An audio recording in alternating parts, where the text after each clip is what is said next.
जय गुरुजी, शुक्राना गुरुजी, सारी संगत को जय गुरुजी।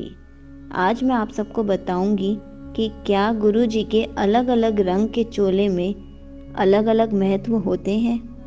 ये क्वेश्चन एक संगत जी ने मुझसे पूछा कि आप गुरुजी के अलग अलग रंग के चोलों के बारे में बताओ, तो आज इसी टॉपिक पर आपसे बात करूंगी। संगत जी, गुरुजी के अलग अलग रंग के चोलों में कोई भी अलग अलग महत्व नहीं होता, सबका मतलब एक ही है। सबसे पहले तो जब गुरुजी फिजिकल फॉर्म में थे, कभी भी डायरेक्ट फ़ोटो नहीं खिंचवाते थे। उनकी फ़ोटो हमेशा चुपके से लेनी पड़ती थी, क्योंकि वो कभी भी पोज नहीं बनाते थे। और बहुत सी फ़ोटोज़ तो ऐसी होती थी कि वो हिल जाती थी, क्योंकि गुरुजी को बिना बताए ही फ़ोटो खींचनी पड़ती थी। और दूसरी बात, गुरुजी के अलग अलग रंग के चोलों में कोई भी फ़र्क नहीं है, क्योंकि जब भी हम बड़े मंदिर जाते हैं और हमें ब्लेस्ड स्वरूप मिलता है, तो हम कभी भी ये नहीं बोल सकते कि हमें गुरुजी के ब्लैक कलर के चोले में ही स्वरूप चाहिए, या हमें गुरुजी के येलो चोले में ही स्वरूप चाहिए। क्या हमसे ये सब पूछा जाता है? नहीं, हमें वो अपने हिसाब से जो स्वरूप है वही मिलता है, क्योंकि गुरुजी डिसाइड करते हैं हमारे पास कौन से चोले में गुरुजी ने आना है। गुरुजी ने कभी भी अपने कलर्स के चोले का महत्व नहीं बताया। बहुत संगत है जिन्होंने मुझे कमेंट भी किया कि हमारे घर पर ब्लैक मैजिक हो रखा है, तो हमें गुरुजी के ब्लैक चोले वाला ही स्वरूप चाहिए। ऐसा कुछ भी नहीं है। आप सब एक बात बताओ, जब गुरुजी ने आपको अपनी संगत बनाया था, तो क्या आपकी खामियां देखी थी कि आप कैसे हो, आप अच्छे इंसान हो या नहीं हो, आप गुरुजी की संगत बन सकते हो या नहीं बन सकते हो, क्या आप गुरुजी की संगत बनने के लायक हो या नहीं हो? नहीं ना।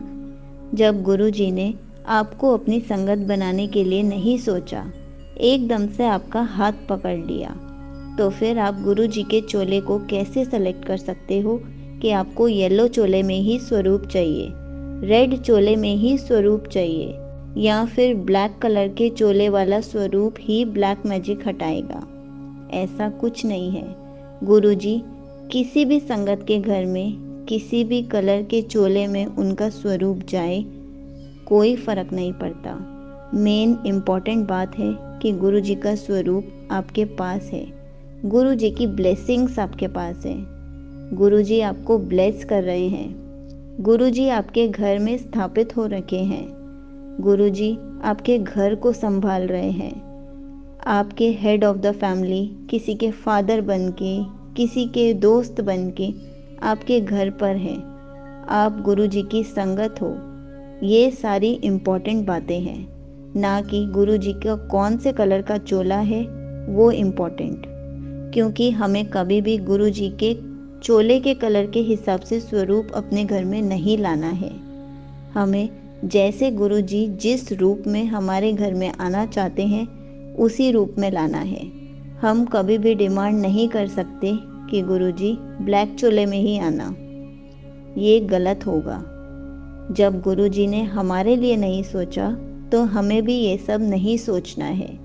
गुरुजी ने हमें हमेशा वहमों से बाहर निकाला है, और हम चूज़ कर रहे हैं कि हमें इसी कलर में चाहिए। गलत है, हमें ऐसा बिल्कुल भी नहीं करना चाहिए। जैसे गुरुजी ने हमें बिना देखे, बिना जाने हमें एक्सेप्ट किया, चाहे हम अच्छे हों, बुरे हों, जैसे भी नेचर के हों, तो हमें भी वही एक्सेप्ट करना पड़ेगा जिस भी चोले में गुरुजी हमारे घर आएंगे।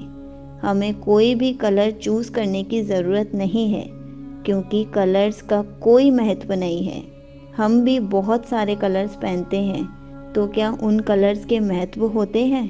नहीं होते। हम वो पहनते हैं जो हमें अच्छा लगता है। तो गुरुजी भी अलग अलग रंग के चोले पहनते थे। उस रंग के ऊपर कोई भी महत्व नहीं होता था।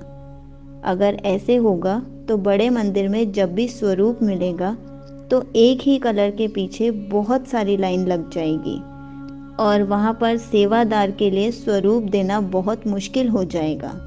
इसलिए कभी भी कलर में डिफरेंस नहीं करना है और कभी भी जो भी आपको स्वरूप मिले उसमें मुंह भी नहीं बनाना है कि आप तो येलो चोले में मुझे मिले हो, मुझे तो ब्लैक चोले में चाहिए थे, या मुझे तो रेड चोले में चाहिए थे, आप मेरे पास ब्लैक चोले में आए हो।